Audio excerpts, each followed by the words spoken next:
Well, full disclosure, when I first got the job at WhatCulture, I thought, right, there's a lot of personalities in this office. When I come in, I really need to make a statement. And I was genuinely this close from buying a £600 Shinsuke Nakamura jacket to open the door and walk in and give it one of them. Oh no. I feel like if I'd have done that, maybe you and I wouldn't be such good friends. Yeah, obviously my decisions regarding wearing wrestling merch to the office has slightly changed somewhat over the years. But what I'm going to say my most embarrassing piece of wrestling merch is this. It's Bob Backlund's book.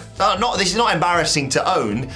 The circumstances in which I bought it are embarrassing because I have a personalised copy to Adam, Never Capitulate, from Bob Backlund. Thanks for that, Bob. But the reason it's embarrassing is because I got strong-armed into buying it by Bob Backlund. So we're walking around WrestleMania 35 weekend, doing all the interviews, and it's generally assumed that there's no exchange of money or whatever. You know, we ask you some questions about wrestling, but in exchange, you get to plug some stuff on our rather successful YouTube channel. That's how it works. That's not how it works if you're Bob Backlund, though. He insisted I buy his book for, I believe, $30 of my own money.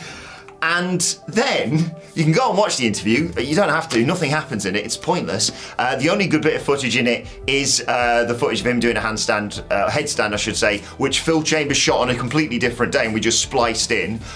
But okay, there's your $30, thanks Bob. Right, let's do the interview. He completely overtakes the interview. The entire thing lasts only 3.5 minutes, not even enough for a mid-roll lad. And thanks, Bob. In the interview, guess what he talks about?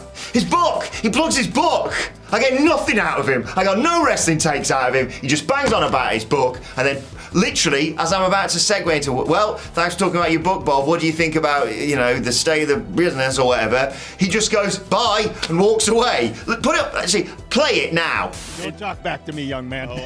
I will do exactly as you say, Mr. Bob Backlund. Okay, bye-bye. Bob Backlund, a true legend of the industry. Thanks, Bob, you mad old bastard. So I went to WrestleMania 28. It was my first ever WrestleMania, first time in Miami. It was quite exciting. The Rock was coming back. And obviously when you go to like a big event like this for the first time, I wanted to get a t-shirt, a little memento for the occasion. Because you're so excited about it. First ever WrestleMania. I mean, the less said about Daniel Bryan in 18 seconds, probably the better. So yeah, before the show, went to the merch stand. It was obviously quite busy, like a lot of hustle bustle, a lot of people wanting merch and things. The people behind the counter were very, very busy. I asked the guy for a small, because I'm a tiny person, and he rooted around for ages, and he was going through all these boxes and like rooting around, and he couldn't see anything. And he's like, I don't know what went through his mind, but instead of coming back to me and saying, oh, we don't have any smalls, sorry, or like, can you do a different size? Like, would this be okay or whatever? He just gave me, well, I'll show you. Because, hang on, give me a second here. He gave me a youth large t-shirt. It's like a crop top. So now this is my memento from WrestleMania 28. Thanks, guy. Okay, so originally I was going to show you a Timothy Thatcher t-shirt. That was the most embarrassing piece of WWE merchandise that I have ever owned, but apparently I have thrown it away in frustration because I think I originally bought this t-shirt because a lot of people in the comment section when I was doing NXT Ups and Downs were saying that I looked an awful lot like Timothy Thatcher because back then I had a little bit of hair still left on my head and a broken smile, which I now still have, that I'm realizing as I'm saying this, but that's not the point. I then clearly just decided I didn't want the t-shirt anymore because it reminded me of those days when I used to have hair on my head. So instead, what I'm going to show you is this thing. This was not originally a vest, as you can see, whatever's left of the vest, but I had my lovely partner just cut it into one because the WWE t-shirts just in general, they don't really fit my arms very well. They're all dead weird and baggy, so I was like, haha, let's turn it into a vest, baby. So we did, but she was a little too good at the old cutting, and now every time I go to the gym and wear this thing, which I'm very proud that I'm a WWE fan, a wrestling fan, and wearing this vest to the gym, you can very much see my nipples. You see that? Yep, they always pop out, and I think I have worn it for videos as well in the past, and I only realized after I'd watched the video that my nipples were hanging out, and surprisingly the videos did not get taken down.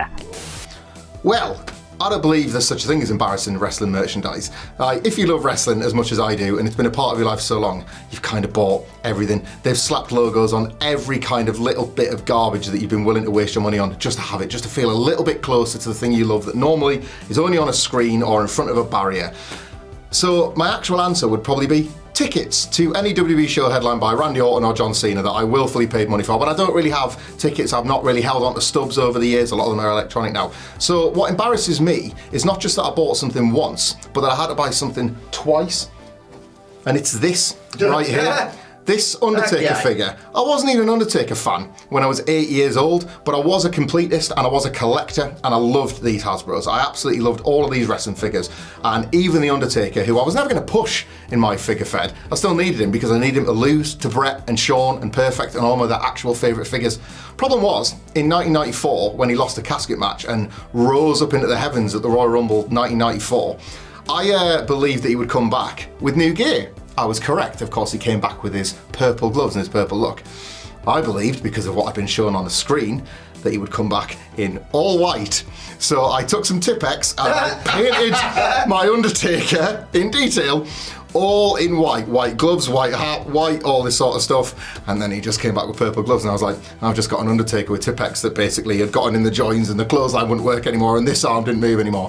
So I had to buy it again. Undertaker got 2 sets of residuals off somebody that didn't even like him, and it's this guy right here that is the most embarrassing. Not just because I had to buy him twice, but because I was a stupid idiot enough Mark to paint him up white, thinking, oh, White Taker's coming back in the summer. Angel Taker. Angel Taker, probably, if anything. The dead man comes alive. No, it's purple. Just purple. You love purple though. I mean, the gear was goated, but £5 for this. You know what I mean? So the merch itself, and it's not really merch, it's more like memorabilia, I guess.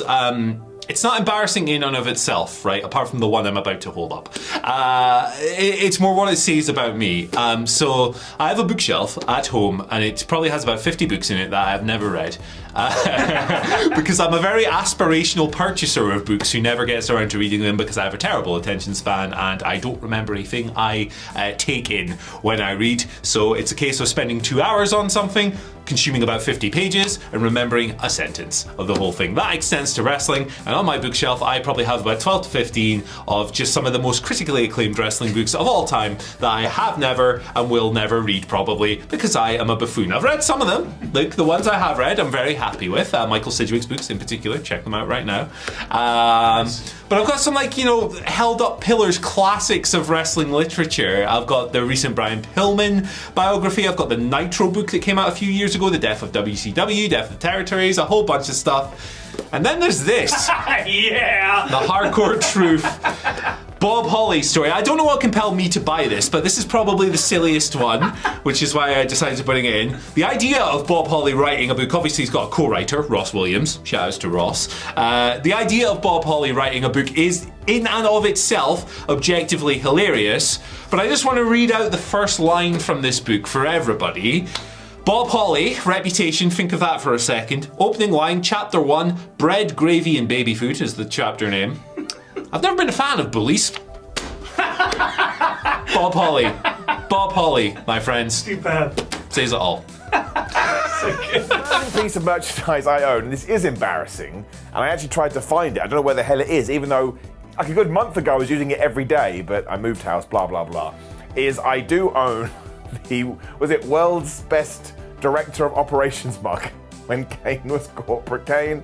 Now I own this for 2 reasons. One, it was a present and you don't turn down presents. But 2, I don't know whether anybody else has had that mug, because it's a good mug, because it's massive, much like Kane was, right? It's not like your ordinary size mug. So if you want a big cup of coffee, or you just want to use it as some kind of good beverage holder because you're thirsty, it is better than the average mug. I mean, you can't explain it to anyone. Like some of my girlfriend's family, they don't watch wrestling at all, saw it, and they went, "Are you a director of operations?" And you're like, "No." And they're like, "Well, who's Kane?" It doesn't actually say Ken of it, it just says world's greatest director of operations. Then you try and explain it to them, and you say, "Oh, Kane's Undertaker's brother, and he could have killed his parents, and there was a lot of fire, oh no, fire."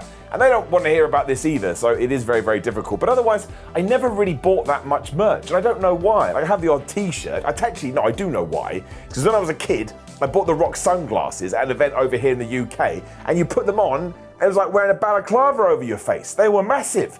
What was that about? It cost me about £22. And again, the other t-shirt I remember I used to love was the Stone Cold Steve Austin one with the skeleton that was flipping off. So basically flipping everybody off that you saw. Out of context, totally understand why it'd be unacceptable. And I tried to wear that on a school trip, and surprise, surprise, I got sent home. And my mum didn't know I'd worn that. I think I'd hidden it under another t-shirt. She went ballistic at me, which again, is more than fair. Actually, I don't know why I've gone off on this tangent. I can't really show you, but I do have pictures all around my house that I got commissioned from a friend of mine who's an artist, and he made me cartoon versions of classic wrestlers like Mr. Perfect and Bret Hart and Ted DiBiase. So that's kind of cool. But yeah, I think it's got to be the Kane mug. No one really needs a Kane mug. I just wanted a big mug, and somebody bought me a big mug. But now there's nothing I can do about it. So I'm just going to shrug, and if I find it, I'll keep drinking from it, and then I'll hate myself. Just another day. I don't know if this is embarrassing. Or maybe I should be embarrassed by it. I don't know. Maybe it's worth money at this point. I don't own a lot of wrestling merchandise anyway, other than a few shirts. But I do have a weird collection of wrestling video games. So I've come down here from upstairs in the gaming office to talk about one of them. You know how at this point, like the annual wrestling, like the WWE game thing is just crumbling before our eyes. We've seen it a lot recently as video games get more expensive to make anyway, so it's kind of unsustainable. But in 2003, WWE, and I looked this up to make sure, released 4 games. What? Yeah, WrestleMania 19 or 20, no 19, definitely 19, for GameCube, Raw 2 for Xbox. Here Comes the Pain for PS2. Classic. Yeah. And also on PS2, WWE Crush Hour. Who remembers that? Not me. That is it's essentially a WWE skin on Twisted Metal, which is the show that Samoa Joe was in based on the game, right? Yeah. Samoa Joe's not in this because it's 2003. Instead, you have Steve Austin on a monster truck, Undertaker on a souped-up bike, Vince McMahon has a limo that shoots missiles. Just normal stuff. Standard. Yeah. The whole premise is that Vince has bought all the TV networks in the world, which at this point seems like a genuine thing that could happen. And he's spreading his contractors thin enough that they're on a deathmatch show where they all drive around vehicles with missiles attached. It's absolute lunacy. How this game even got made, I don't know. It's okay. There's a surprising amount of content and clear effort that's gone into this. You could not make it now because they can only make one game a year, so it has to just be generic WWE game. Simulator. But part of me kind of wishes they'd just screw that for 1 year. Let's put them back in some monster trucks. It's just so absurd and of its time. It's often forgotten, but not by me, because it's on my shelf, so it stares at me. I'm a father of 2. As a result, I have in fact, look in my eyes, developed a dad bod. Right, okay, so that's important context. So back in 2019, as you know, Michael Hamflett, we had a culture war directly between the two of us, where you were Triple H's NXT in the Wednesday Night War, and I was Tony Khan's superior AEW Dynamite. And you were adamant that, no, the Fed's goated, the Fed's the best, and I was like, fairly certain Tony Khan has actually changed the world, as was promised a few months earlier, and we had this sort of, times you got tense. Stupidly tense for 2 really close mates in their mid-30s. Should not have cared so much, but we like wrestling and we're massive dogs. So as part of it, he's since changed his tune since Cody jumped to do WWE because you're biased. But at a time in your life, Michael Hamflett, you weren't the biggest fan of the roller coaster, the American Nightmare, Cody Rhodes. You did love him in 2020. I'm being facetious, but in 2019, I think you thought he was a bit of a carny. You couldn't really buy or believe what he was selling to you. And I was like, well, he's a wrestler, so let's not be a mark. Obviously, you don't buy it, but he's doing, in my opinion, a really good impression of it. And I loved Cody at the time, still do. You weren't his biggest fan then, but you might be his biggest fan now. As a rib, that Christmas, I asked, because me and my wife don't spend that much on one another because Christmas is a very expensive thing.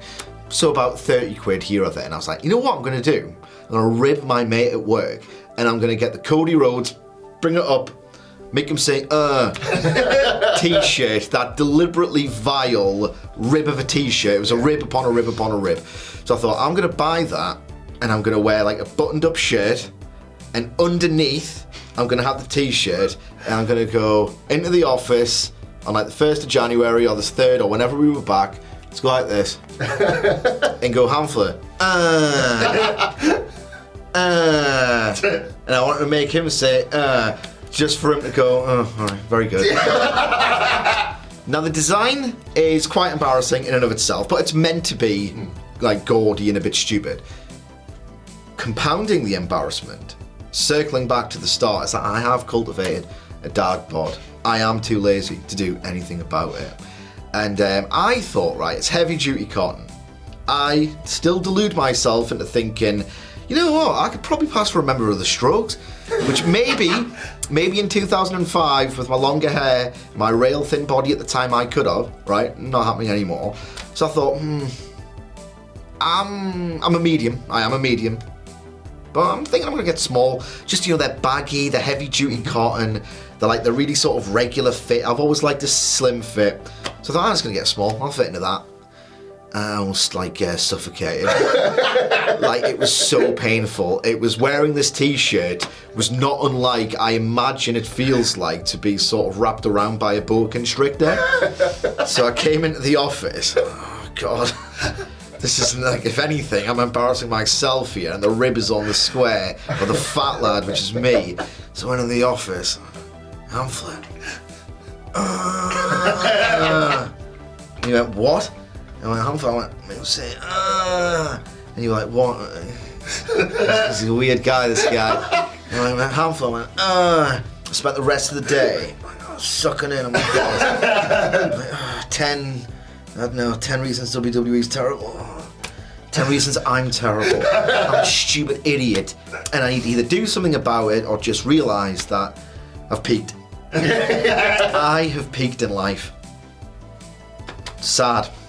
In terms of embarrassing merchandise that I own, there isn't too much. I know some people are going to have like really dodgy t-shirts. Hey, this Mr. Perfect t-shirt is pretty darn sweet. But yeah, I don't know. I'm cool with most of the stuff I've got, apart from one thing that I'm embarrassed to have, but not for like, oh my God, that's so embarrassing because it's so naff. Just for a slightly different reason. The embarrassing item in question is a 2004 WWE Jack-specific Classic Superstar Series 1 Ultimate Warrior. Now, as a kid, my guys were always Bret Hart, Ultimate Warrior, the British Bulldog, and Surfer Sting over in WCW. Thankfully, I was never a Hulkamaniac, and when I was growing up watching wrestling, at that point in time, Macho Man was the Macho King, so he was a no-good bad guy. So with Warrior, though, it was like, it's impossible as a kid not to be swept up by this electrifying, energetic, frenetic presence that you just couldn't keep your eyes off him. There was the music, the vibrant colors, the face paint, the run into the ring, the big hair, the rope shakes. As a youngster, this was just something you'd never seen before. Ultimate Warrior was just an enigma. He was phenomenal at that point in time.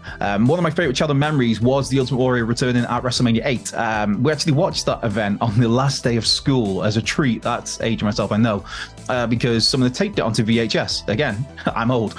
So little me lost his mind when the Ultimate Warrior's music hit at the end of WrestleMania 8, sprinted through the Huserdome to the rescue of Hulk Hogan against Sid Justice and Papa Shango. I mean, obviously, as you got older, you realize that, that Warrior, he wasn't exactly a mat wizard, but it didn't matter when you were a kid.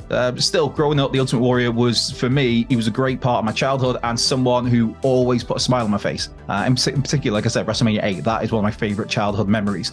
So in 2004, I happened to be in a shop, a Woolworths to be precise, and saw a totally badass action figure, which I totally handed all my money for. It turns out that the figure is got it written down here, WWE Jack-specific Classic Superstars Series 1 Ultimate Warrior. It was very cool. It was in the orange attire from WrestleMania 6. He had the world title with him, the WWF world title. It's a really cool figure.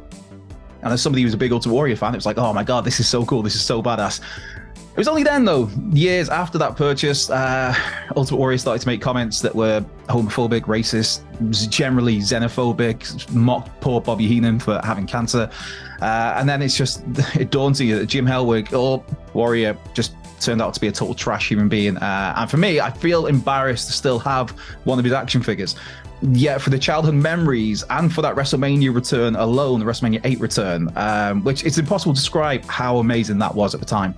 As a young boy witnessing that in real time, unspoiled, no spoilers obviously, because it's before the internet, because again, I'm old. But because of that, the childhood memories associated with that figure, I can't bring myself to throw it out just yet. So for now, it just lives in a box in my attic, serving as a reminder of an amazingly fond childhood memory, but also a reminder of what a scumbag the Ultimate Warrior sadly turned out to be.